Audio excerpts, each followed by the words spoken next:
Good evening, everyone. My name is Michael, and this is the Metaphysical Journey. Thank you for joining me. For this video, I want to do two things. First of all, I want to talk about a project that I'm working on because I need some volunteers. And the second thing is I want to do a pick a card. So I'd like for you to think about number one, number two, or number three. And those are the three different cards that I'll be using. First on the project, I am working on a new type of reading. I've been working on this for a while and I'm ready to kind of test it. So I'm asking for two volunteers. On this, it does not matter if I've read for you before, that's perfectly fine. All is great. It's not the type of reading where I'm going to be asking you a specific area of interest. It's a reading, it's kind of a status check of where you are right now and what are the most important things you need to know. I will not be using tarot cards for this or any specific spread. I'm kind of creating my own on this one, so we'll see how it goes. The only thing I ask is what I always ask is that when it's done that you provide some feedback for me. I will give you an evaluation form for you to tell me how it went, and I can use that information to kind of fine tune this project. The challenge that I have faced on these types of projects in the past is because it is a free reading, a lot of people want it. And I do these because I want the evaluation, because I'm trying to fine tune it. And one of the challenges that I've faced is that there have been people that have requested a reading. I've done it for them, and I put a lot of time into these. I'll put hours into these actually, because you will receive a recorded video, you'll receive a separate audio file, and these can be quite lengthy. My reading averages about 45 minutes actually. And there are some people that have never even watched it, never watched it, never. And it put me kind of at a disadvantage because I really needed the evaluation and they didn't even follow through. So that is discouraging. And if that is where you are, please don't volunteer. Don't volunteer for this because I have to have the evaluation. So please keep that in mind. If you have the time to watch the reading and you can do an evaluation, that's great. We are all, I realize, and people will tell me that they're busy, they're working. Well, I have a full-time job as well. I do this on the side, and I don't do this for money. I do it for the feedback to evaluate and to work. I've been involved in working on several different things. I just keep all that to myself. And I have not been putting a lot out because I've been working on some other projects. So this is kind of a new thing for me. I learn as I go, and I grow as I go. So each of you play a major role in that, and I appreciate your support. And also I appreciate your time as well. So please think about that before you volunteer for this. So if you're interested, let me know you want to volunteer and I'll be reaching out to you. The second thing I said I wanted to do is I wanted to do a pick a card, and we're now going to do that. I will timestamp these, of course, so that you don't have to watch the entire thing. Now, the deck I'm pulling from is the Concrete Shamanism Shadowwork 72 card Oracle deck. And this is by, I have no idea who did this, but anyway, there you go. It's the deck. So card number one, and I shuffled these ahead of time and I pulled the cards out, and I really haven't felt into them that much. So this may take a little bit of time to go through these. But card number one, and it is Peacemaker.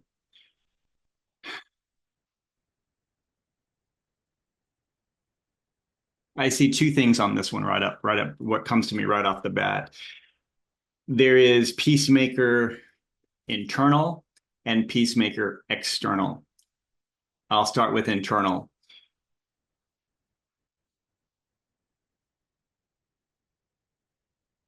The second, while I watch the movie in my head here. It's how I receive things. It's like a movie. I wish I could get Netflix. That'd be great, right? Okay, internal. As you already know, and you're well aware of this, is that 2024 thus far has been a very strange year. in that in 2023, and this won't resonate with everyone, and I understand that. But in 2023, there were a lot of changes that took place. You went through a lot of stuff. Probably some of the biggest struggles in your life happened in 2023. It was a crazy year.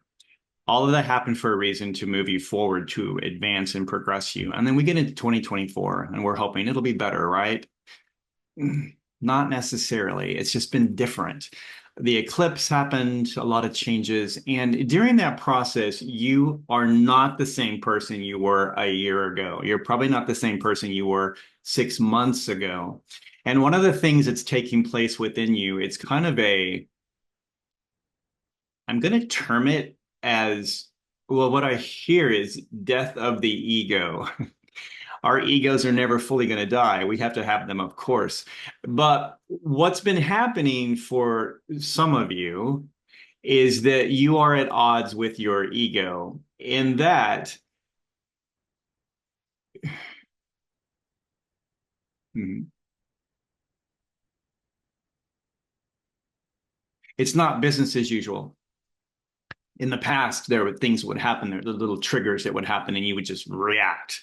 And you're not doing that anymore. You're taking the time to stop and pause, and you're thinking about it. And there's a lot of things that before you would just react and move on. It's now affecting you in a totally different way. Something can happen that before you would be like, whatever. Now it's causing you to spend quite a bit of time in deep reflection about it and wondering, why am I feeling this way? What is going on? And you're also finding more compassion and sympathy for things that in the past you never did. And that can kind of put you into a dilemma. It's not as easy just to cut someone off and walk away. We hear all the time, oh, just release what doesn't serve you. You can do that, but you're walking away now with more thought process because you're really reviewing it internally. So the internal peacemaker is actually I'm seeing it as your guardian angel.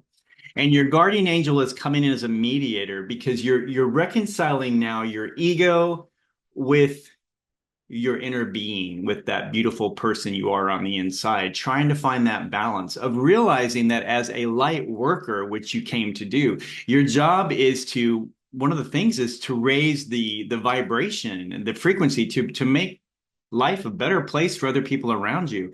And in order to do that, there are times where you have to put yourself on the back burner. So as in the past where you would have fought to the death on something, you're like, I'm not going to back down. You're now starting to see and understand that it's not about me winning.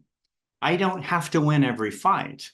I can just accept it for what it is, send blessings or say bless your heart, and just move on.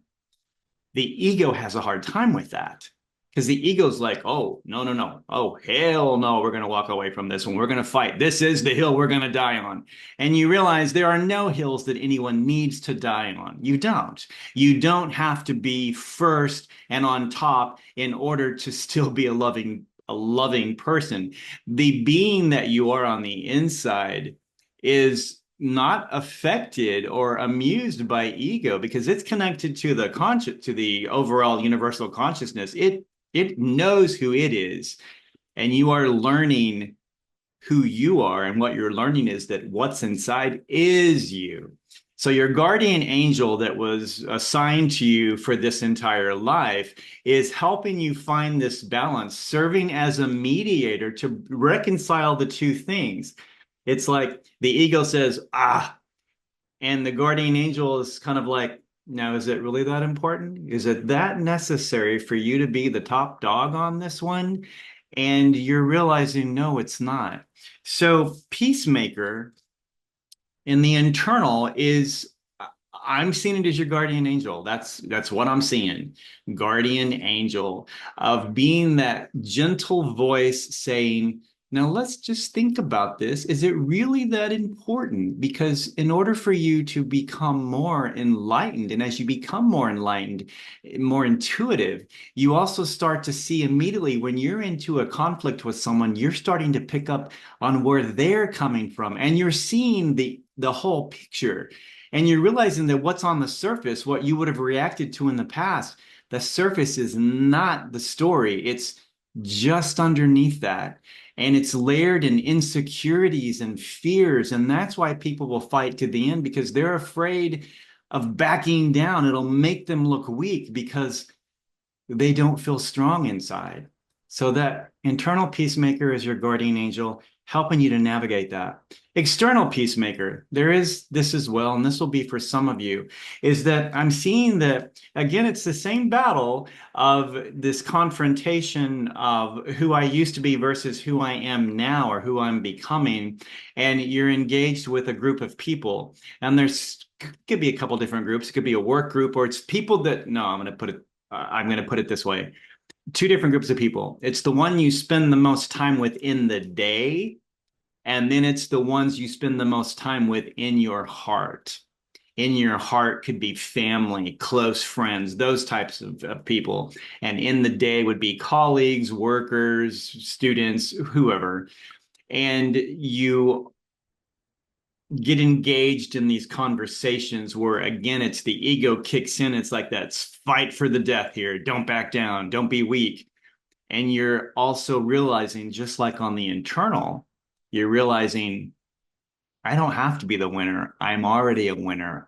I this isn't a competition I even have to be in. I don't care what they have to say. What they say does not influence who I am and how I feel about myself. I know who I am. And so in either group, there is a third party that is coming in and may already be there and is helping to navigate and serve as that mediator. Now, this third party is going to be very easy to recognize, very easy, because what they're going to do, and it can be a person that you least expect, it's a person that will say the talking points for both sides. They're going to see both sides of the issue and pay value to that without demeaning anyone. So they're going to neutrally see the highlight points of both sides. Now, what they're doing when they do that is they are voicing the common ground areas. And that common ground are things that both sides can find a place to rest on and come to an agreement on. You could, it's easy to say, well, we'll just have to agree to disagree. And then you walk away and hate them forever. That is not agreeing to disagree. That is just, no, that's not what that is. Agreeing to disagree is where you both agree that I don't understand your perspective, but I respect your perspective because I respect you. And you walk away feeling like I respect them and I like them. It's okay. I don't have to agree with them all the time. People have a hard time with that now. It's my way or no way with a lot of people. It's fight to the death. And this year in particular, 2024, especially if you live in the United States, this is an election year. This is where we're going to need all the peacemakers we can get, especially in your own life. And your guardian angel will be working overtime, I'm sure, just to make sure that you keep that high ground area. And in the external thing, that peacemaker will do the same. The talking points, find common ground, and bring the people together, because that creates some comfort where both sides can say, maybe I didn't get my way, but I feel like I'm moving forward with the other person still. I haven't lost everything. Every conversation or battle that we go into, in that heated moment, it's hard to think beyond that heated moment. But take the time to stop and just breathe and ask yourself the question, if this plays out the way I want it to, what will it be like tomorrow with that person, or a week from now, or even 15 minutes from now? In that heated moment, people don't think beyond that moment. And you have to be smart and pay the most attention to the relationship itself. The relationship probably needs to endure, especially if it's a person that you spend most of your daytime hours with, or with the people that you spend the most time with in your heart. In order to keep them there, you have to be smart and you have to respond instead of reacting. Sometimes the best thing you can do is tell a person, I don't agree with your perspective, but I respect your perspective because I respect you. And out of that respect, I don't really want to continue this conversation because I don't want to possibly say something that's going to damage the relationship I have with you, because ultimately that's the most important thing.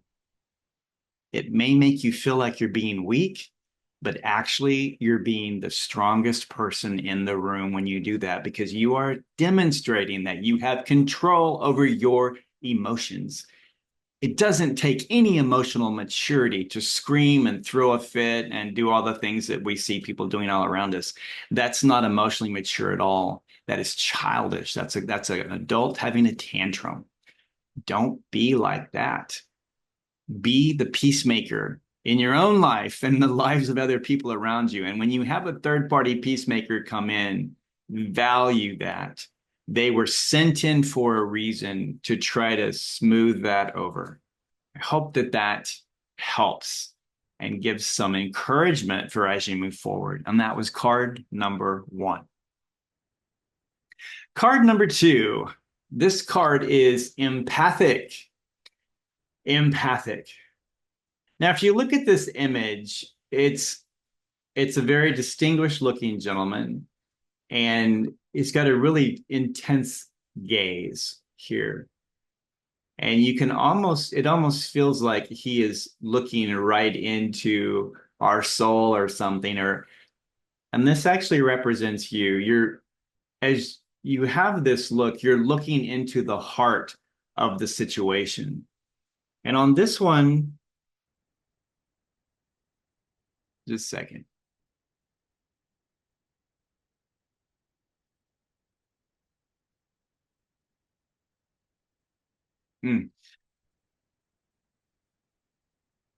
Okay.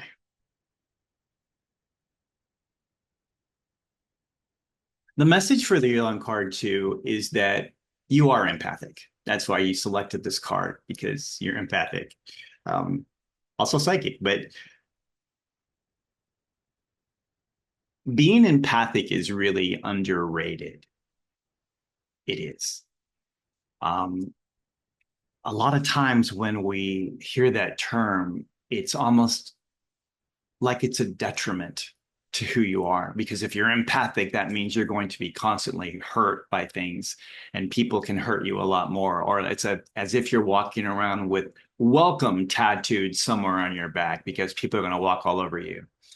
But it doesn't have to be that way. That's when we don't have ourselves in the right place energetically, and we don't know how to turn things on or off, possibly because the empath is constantly picking. You're a sponge. You are a sponge, and you're constantly picking things up. And even with all of the activity or the exercises we hear, like imagine yourself in a bubble of white light and la la la la la. That's just the cutest thing. Precious. It doesn't work for everyone, because everyone, each empath does it a little bit differently. That's the way that works. And so do you. You have to know, you have to give yourself the time to figure out what works for you. I can say you need to be grounded. Maybe you don't. Maybe you ground in a different way. How am I to say? That's not in writing anywhere. And people tell me all the time, you need to be grounded. And I'm like, what does that look like? And I've learned, for me, it's a different thing. And also I've learned different ways to turn things on and off, and when to avoid crowds, and just kind of go with it. But as an empath, back to the card. As an empath, this is one of your greatest gifts. Use it. Maximize this. This gives you the advantage. It truly does, because you automatically feel these things, you pick it up, and with that energy that you're receiving also comes some type of messaging. Maybe you get images, or you feel things. Obviously you feel things, but you get images, and it tells you what's happening behind the scenes. And what this is meant to do, it's your internal navigation system that guides you through the things where you need to, the way you need to go. So an empath feels their way through it by picking up the energy and things from everyone around them.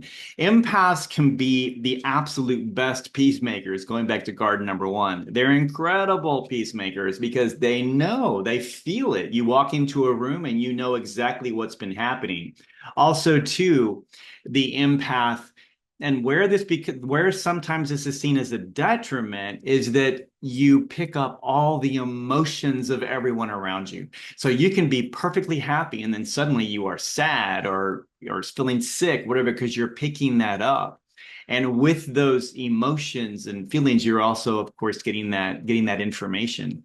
So this gift that you have as an empath is part of your life purpose. So if you're wondering, what's my purpose? This is this is who you are.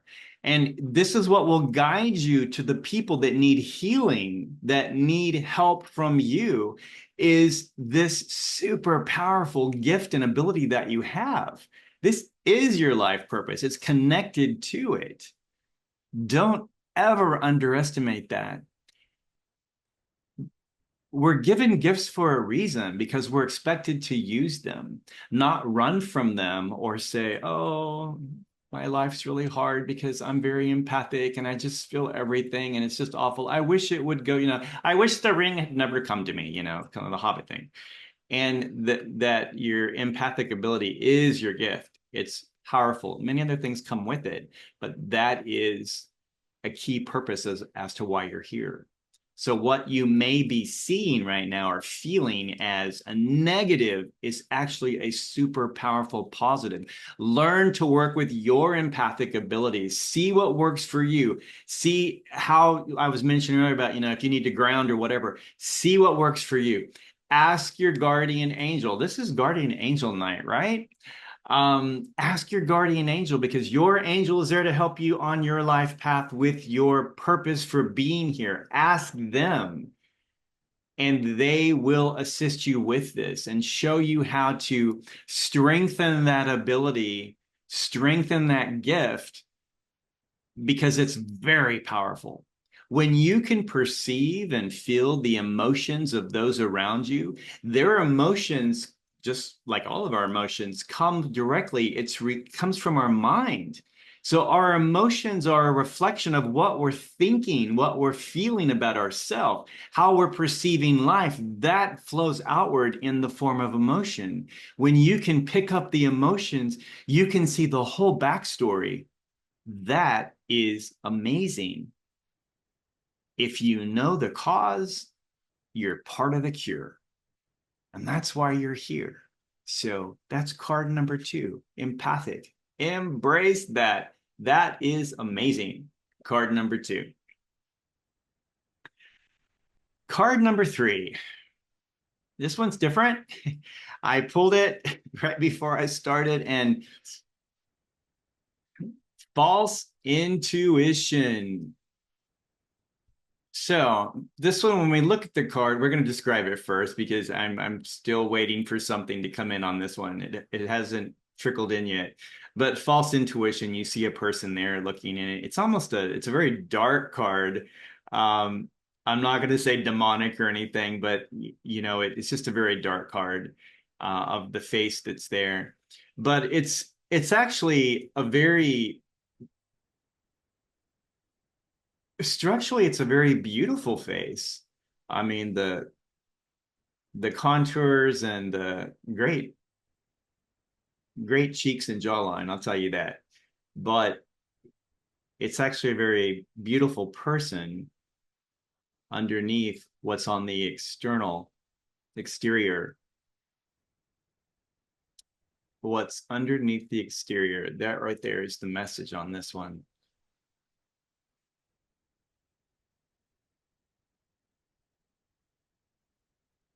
This one, yeah.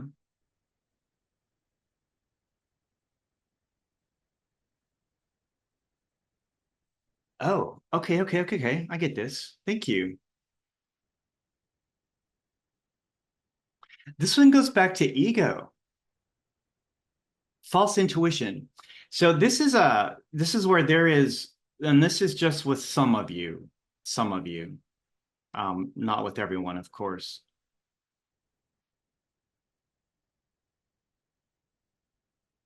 All right. Okay.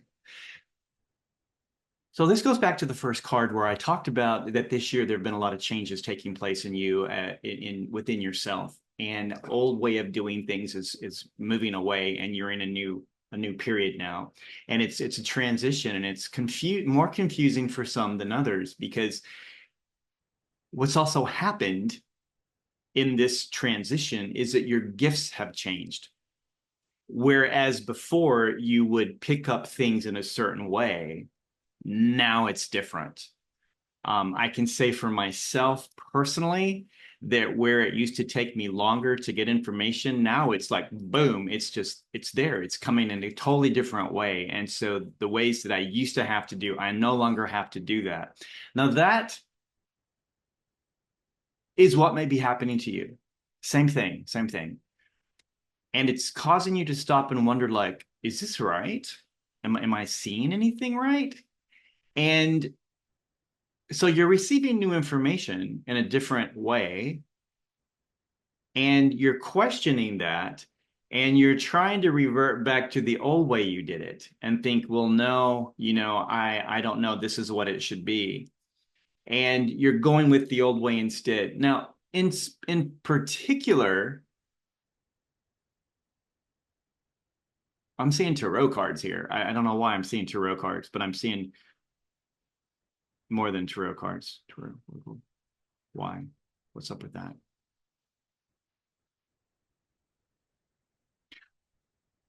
Okay.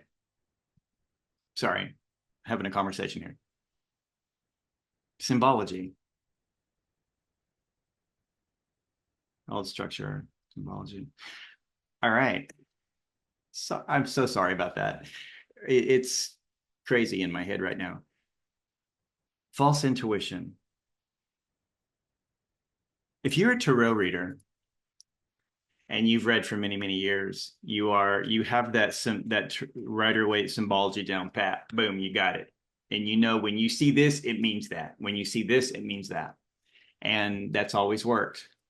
It's no longer working for you because you may be looking at a particular card and you know what it's always meant, but that's not the information you're receiving. It's completely different. And you're like, wait, what? What's right? This has always been right. The old way. Well, what is this? And it's causing you to question what you're receiving. And you're wondering, is that false? So on this one of the ways, false intuition, it's not false. It's actually the divine message coming into you, and you could be throwing it off as no, that's false, it's not right, and it's putting you in a quandary. And it also could be a situation to where you are ignoring it, pushing it out because you're like, I don't know where that's coming from, that's not real, this is the way it's always been. So I'm gonna go back to symbology again with tarot. I don't know why that, but you could say the Four of Wands always means this particular thing. That's why it's always meant. It's in all the books. This is what they say. But the message you receive coming in is completely different, completely different. And you're questioning, is that real? Is it false? And possibly throwing it out. Another thing on this as well is that false intuition can also be deception. Deception. I don't like to go into this realm very much, but I'm gonna wade into this cautiously here. There is light and there is dark. Some people don't believe there's evil, but there is helpful and there is not helpful. As a light worker with a purpose and a mission and a destiny of the things you want to learn here, you're going to have a support team on the other side working for you. You're also going to be faced with people and energies working against you to block that. I once saw in a message I did in a reading I did for a person, I saw this whole scenario of a chessboard with the black pieces and the white pieces. And there was a game, it was a strategic game that the earth was like a chessboard and people were like pawns, and there was someone else calling the shots, and all the players were moving, and some pieces were taken out and later other pieces. It was a never-ending chess game. In our life, it's that way too. We come into contact with all kinds of energies. Some are helpful, some are not. Um, are they out to destroy us? I don't know. I hope not. But false intuition and false messaging can come in. Be very cautious with how you seek the information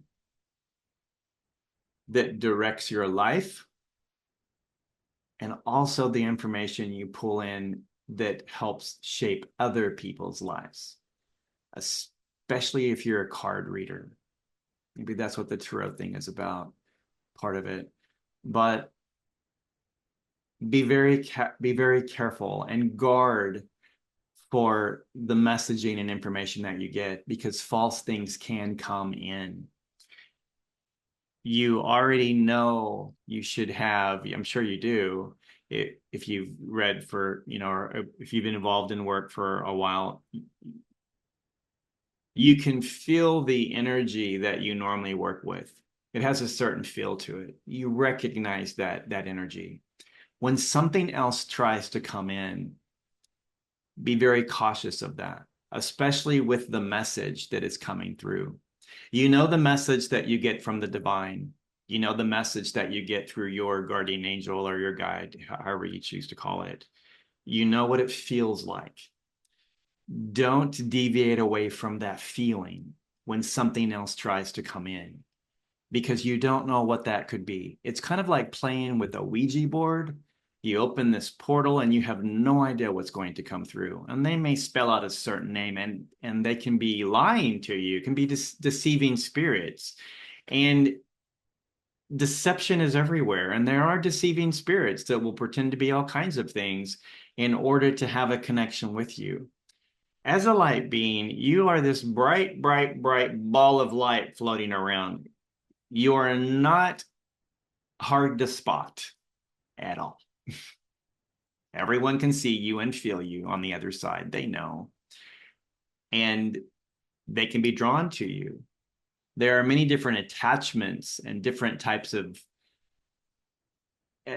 what are they? They're called, not feeders, but I don't know. It's just some types of energies that are attracted, just like moths to a flame.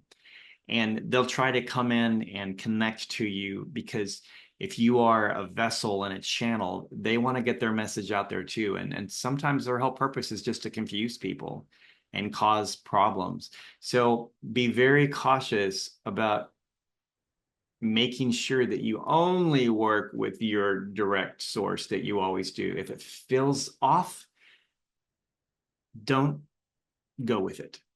Really don't. What I've done is I've set my thing up to where only whatever comes in is only allowed by my master guide. That's my gatekeeper. And that's worked really well for me. I used to not have that in place, and all kinds of things were coming and going. It was crazy. I really couldn't keep up, and it was the weirdest times. It was very strange. And so I put that in place, and that has been a great protection for me, so that when something does come in, I know that they have allowed it. My master guide has allowed it for a reason. And so I'm more trusting. But even then, I still am very cautious about the energy that I'm getting and the message that I'm getting. There was one night that I was getting ready to do a recording, and this is probably about almost a year ago now. And I started to record, and something happened. Some energy came in, and I mean, I was actually watching myself on the screen as my face changed, my voice changed, and this man started talking. And in my head, I was saying, what are you do? Who are you? What are you doing? And this was before I had the protection. It was because of this that I put that protection in place. And it was, I was in a really weird quandary on this one because he was explaining to me exactly why he was doing it. And he said, just release, just allow me to do this. It's important. I have to do this. Allow me to do it. And what he was saying made sense, but it didn't feel right. And he spoke for a little bit. And then I was like, stop, stop. And I made him quit. And I pushed him out. And I felt sick and nauseous after that. What he told me, how he kind of got my attention, where I'm like, well, I want to be a good person. But he told me that it was a message for his daughter, that his daughter was in a very bad situation and she was on the verge of committing suicide right now, like right now. And he had to speak to her. And I heard the message that he gave, and it was heart wrenching. It really was. And after all that was, I cried. It was that powerful. And it was a father who had passed that had had a not the best life, had not been a most loving father. And he shared a bunch of stuff. I mean, talk about it was like therapy session. And, but it didn't feel right. The words sounded right, but the energy did not feel right. And so I stopped that. Was that the right thing to do? I believe that it was. Um, it was going to be a while before I posted the video anyway. So if the person was on the verge of killing themselves, like right now, it would have been too late after that. But the point is, it didn't feel right. And I know many people will blast me for, I shouldn't have probably shared that. They're going to say, you should have done that. But no, we have to go with what we feel is right, not what we hear, but what we feel. And for the empaths, you all know what that's like. All of you do. You know that. You know the difference. And false intuition, it's so deceptive. This is the type of thing that sneaks into people, and you feel like it's your voice talking in your head. It sounds like you, but it doesn't feel like you. This is what causes people to commit suicide, actually. It's this deceptive voice that comes in and speaks as if it's you, and you're like battling with your own thoughts, but they're not even your thoughts. It's something else trying to come in. So it's very real, it's out there, and it does try to impact your messaging through intuition. So become very close with your guide, your master guide, your guides, and with your guardian angel. Always know the master's voice, always. And you will never go wrong with that. Anyway, that was card number 3. Thank you, everyone, for following this long with this. I'm sorry it went longer than I expected, but I really appreciate you. And again, I want to just mention that if anyone would like to be a volunteer, I'm going to take a couple. Would like to volunteer for my other project, please reach out and let me know. I want to just reinforce the only thing that I need is, number one, please watch the reading, like, fairly soon. And number two, respond with the evaluation form. I do need that to fine tune how I'm working on this type of reading. So thank you so much for following me on the metaphysical journey. I hope you have a beautiful evening and take care. Bye.